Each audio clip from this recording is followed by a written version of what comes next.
The Alamo City skyline looks different from my studio apartment window than it did from the master bedroom of our 4,000 square foot house in Stone Oak 3 years ago. I had everything. Now I work double shifts at a 24-hour diner off Highway 281, serving truckers and night shift workers who don't know that I used to host charity galas and drive a $60,000 Lexus. They just know me as the tired woman who remembers their coffee orders and keeps their cups full. My name is Clarissa, and I threw away 17 years of marriage because I was bored. That's the ugly truth I've had 36 months to accept. Not because Lance was cruel or unfaithful or any of the reasons that make people sympathetic to divorce.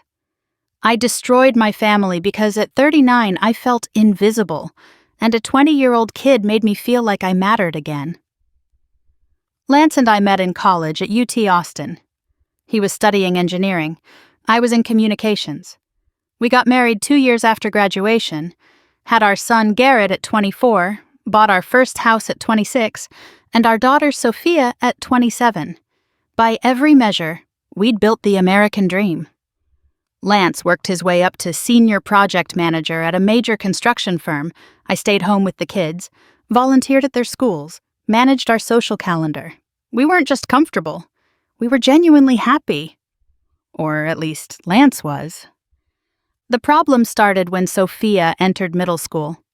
Suddenly, I wasn't needed for school pickups or homework help.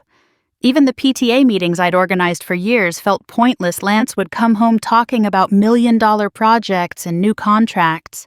While my biggest accomplishment was reorganizing the pantry, I started feeling like a ghost in my own life, just going through the motions that didn't matter to anyone. That's when I decided to go back to work. Not because we needed the money. Lance made $200,000 a year plus bonuses. I needed to feel useful again. I got a job at a marketing agency downtown, nothing fancy, just social media management for local businesses. The pay was laughable compared to Lance's salary, but it wasn't about money. It was about having conversations that didn't revolve around meal planning and soccer schedules. Tyler worked in IT at the agency. Fresh out of Texas State, still had that college swagger and energy that made everyone in the office gravitate toward him. He was the guy who fixed your computer and somehow made you laugh while doing it.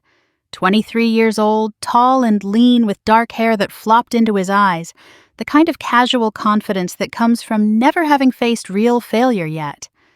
The flirting started innocently.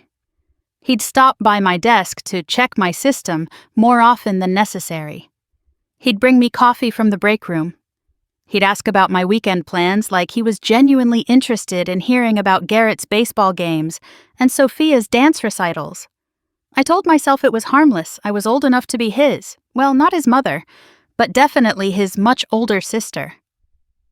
"You don't look 39, he said one afternoon, leaning against my cubicle wall. "I would have guessed maybe 30, 31 tops." I laughed it off, but that comment lived in my head rent-free for days. When was the last time Lance had complimented my appearance? When had anyone looked at me as something other than Garrett and Sophia's mom or Lance's wife? The stupid thing is, Lance was still a good husband. He brought me flowers every Friday, just because. Never forgot our anniversary. Still held my hand when we watched TV. But it felt routine, like he was checking boxes on a good husband checklist. Tyler's attention felt electric, dangerous, new. The first real line I crossed was accepting his Facebook friend request. Then Instagram, then Snapchat, which I had to download just to talk to him. Late-night messages started flowing. Nothing inappropriate at first, just memes and jokes and how was your day check-ins. But I found myself hiding my phone when Lance walked into the room, deleting conversations, creating a secret email account. "You seem happy lately," Lance commented one evening over dinner. "The job must be going well." "It's nice to use my brain again," I said, not mentioning that my brain was mostly occupied with counting down the hours until I'd see Tyler again. The emotional affair lasted 3 months before it became physical. Tyler invited me to happy hour with the younger crew from work. I told Lance I was building workplace relationships, important for my career development. He encouraged me to go, even offered to pick me up if I wanted to drink. That night, after too many margaritas and too much loud music at a bar on the River Walk, Tyler kissed me in the parking lot. 23 years old, probably kissed dozens of girls his age, and here he was choosing me. I felt selected, special, alive in a way I hadn't in years. "I can't stop thinking about you," he whispered against my neck. "Age is just a number, right?" Every rational part of my brain screamed warnings, but I was already gone. The next week, I told Lance I had to work late on a client presentation. Instead, I went to Tyler's apartment, a typical bachelor pad with video game consoles and empty beer bottles. We had sex on his futon, a futon, and I felt simultaneously powerful and pathetic. The affair continued for 4 months.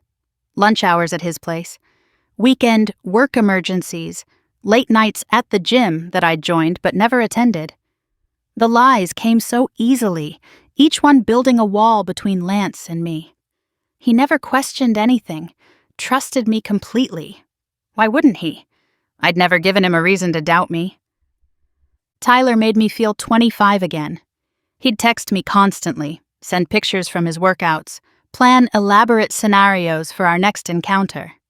He introduced me to music I'd never heard, shows I'd never watched, apps I didn't know existed.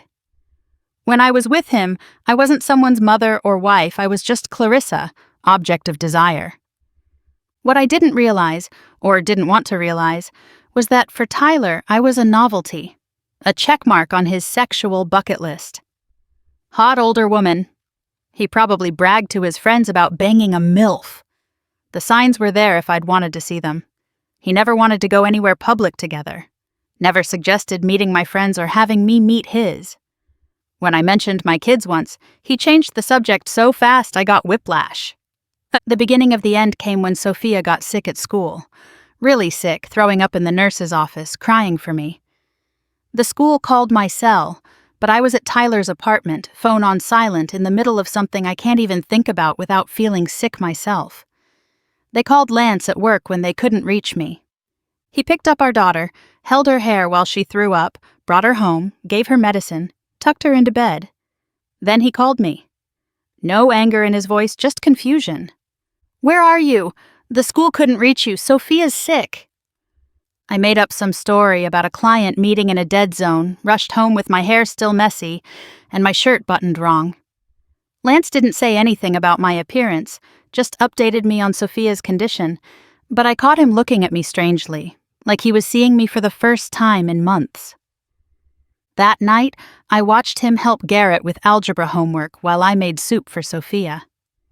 This man who worked 60-hour weeks, who managed multi-million-dollar projects, who carried the entire financial weight of our family, sat patiently explaining equations to our son while I'd been fucking a kid barely out of college. The guilt should have ended it. Should have sent me running back to my marriage with renewed appreciation. Instead, I doubled down.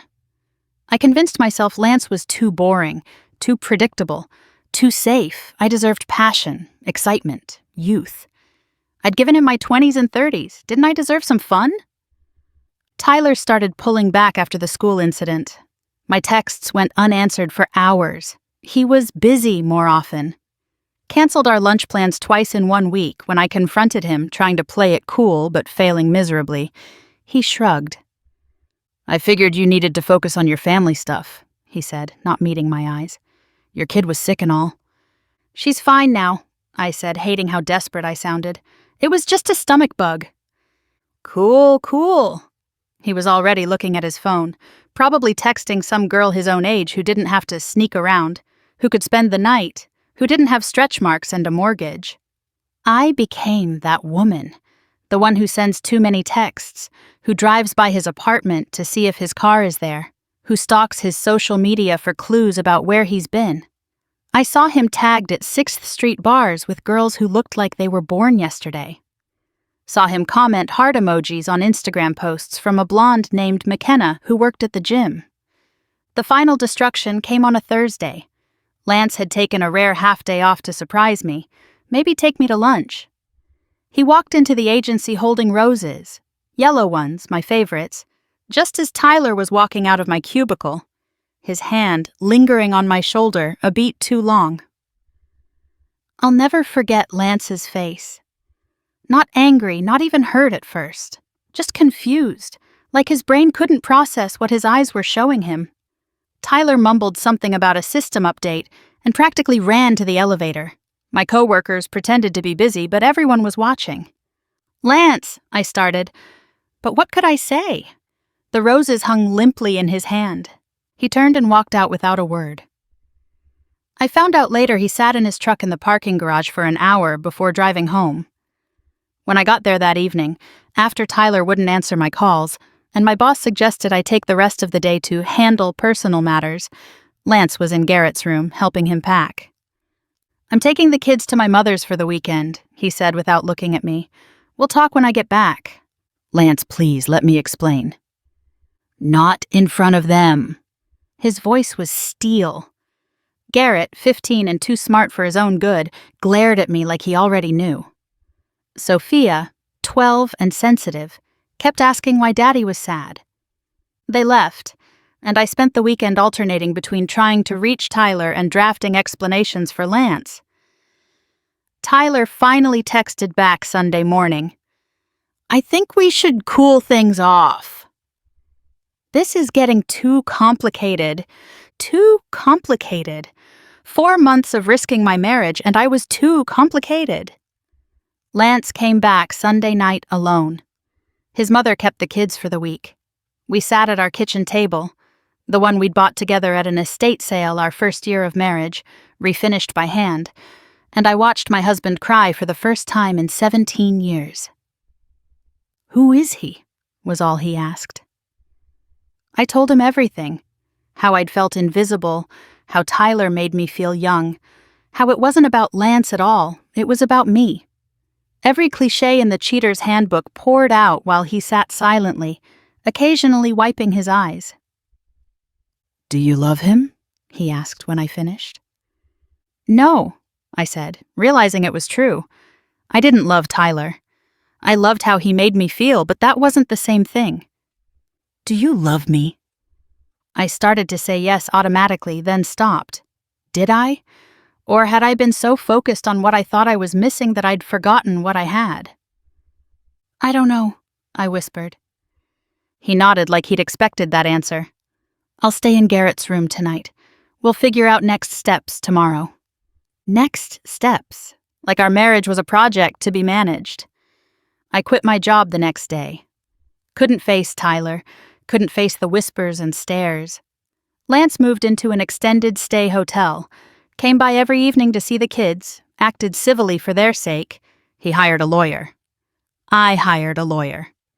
Texas is a no-fault divorce state, but adultery affects property division and custody arrangements. The mediation was brutal. 17 years dissected and divided. The house would be sold. Joint custody of the kids, but they could choose where to stay when they turned 14. Garrett chose Lance immediately. Sophia, torn between us, alternated weeks at first. Tyler disappeared from my life like smoke, blocked me on everything, started working remotely to avoid the office. I heard through former coworkers that he'd started dating McKenna from the gym. They moved in together 3 months later. The house sold quickly in San Antonio's hot market. My half of the equity plus the settlement seemed like a lot until I started looking at rentals. Everything in the kids' school district cost a fortune. I ended up in a 2-bedroom apartment in Medical Center, 40 minutes from their schools with traffic. The kids hated it. Hated sharing a room when they visited, hated the thin walls, hated the smell of curry from the neighbors, hated that I couldn't afford the cable package with their shows. Sophia stopped staying over after 6 months. Garrett only came when Lance made him. I applied for marketing jobs, but word travels in San Antonio's professional circles. Nobody said anything directly, but callbacks were rare bills piled up. The attorney fees alone drained my savings. Health insurance through COBRA cost $1,200 a month. The apartment rent was $2,000 utilities, car payment, groceries. The math didn't work. That's when I started waitressing. First at a chain restaurant, lunch shifts while the kids were in school. The money wasn't enough. Added dinner shifts. Still not enough. Found the diner gig. Graveyard shift paid more and I couldn't sleep anyway. Meanwhile, Lance thrived. It's almost cliché how well he did. Threw himself into work, got promoted to regional director, bought a new house in Alamo Heights, smaller than our old one, but in a better neighborhood. Started working out, lost 20 pounds, looked better at 42 than he had at 30. He started dating after a year. Rebecca, a pediatric nurse at Methodist. Pretty, kind, age-appropriate. The kids loved her immediately. She made Sophia's favorite cookies and went to Garrett's baseball games, never tried to replace me, just filled the space I'd abandoned. They got engaged last Christmas. Sophia called me crying. Happy tears, she clarified. She was excited to be a bridesmaid. Garrett would be best man, a family celebration I'd excluded myself from. I still see Tyler sometimes. San Antonio's big, but not that big.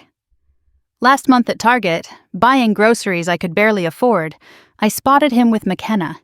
She's pregnant, glowing in that first trimester way. He saw me, I know he did, but looked right through me like I was invisible.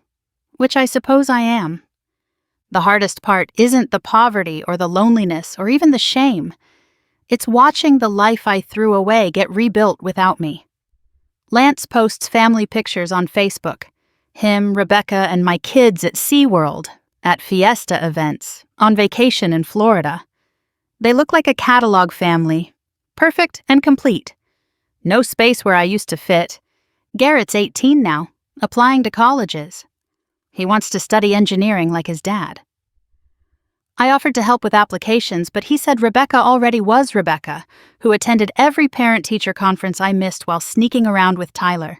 Rebecca, who never missed a school event because she wasn't busy getting railed by a coworker barely older than the students, like I was. Sophia's 15, dating a boy from her church youth group. She asked Rebecca for advice about it, not me. Why would she come to me? I'm the cautionary tale, the woman who had everything and torched it for nothing. Sometimes working the 2 a.m. to 10 a.m. shift, serving coffee to truckers and hospital workers, I do the math. If I'd never downloaded Snapchat, never accepted that friend request, never felt sorry for myself in my beautiful house with my loving husband and healthy kids, where would I be? Asleep in my king-sized bed, probably. Lance's warm body next to mine, maybe his arm thrown over my waist like always. Garrett down the hall finishing a late-night gaming session, Sophia FaceTiming friends about whatever 15-year-olds discuss. A normal Thursday night in a normal family. Instead, I'm here in my polyester uniform, feet aching, counting tips to see if I can afford to fix my car's air conditioning before summer really hits. A customer asks for more coffee, calls me sweetheart in that way older men do with waitresses. I smile and pour, invisible again, but in a different way. The other waitresses know my story, some version of it. They have their own. Darlene's husband left her for his secretary. Maria's gambling addiction cost her everything. We're the ghosts of bad decisions, haunting the fluorescent aisles between the coffee station and the grill. You're still young, Darlene tells me sometimes. You could meet someone new, start over. But I'm 42 now, wearing the consequences of my choices in the lines on my face and the exhaustion in my bones. What kind of man wants a middle-aged waitress who destroyed her family for a fling? Who would trust me? Lance remarried last spring. Small ceremony, family only. Sophia showed me pictures. Not to be cruel, but because she thought I'd want to see Lance in a sharp gray suit. Rebecca in a simple white dress, my children beaming beside them. The photos are beautiful. They look like they belong together, like Rebecca was always meant to be there. I sent a wedding gift. A crystal vase I couldn't afford but felt compelled to give. Lance sent a thank you note in his careful handwriting. Thank you for the thoughtful gift. We hope you're well.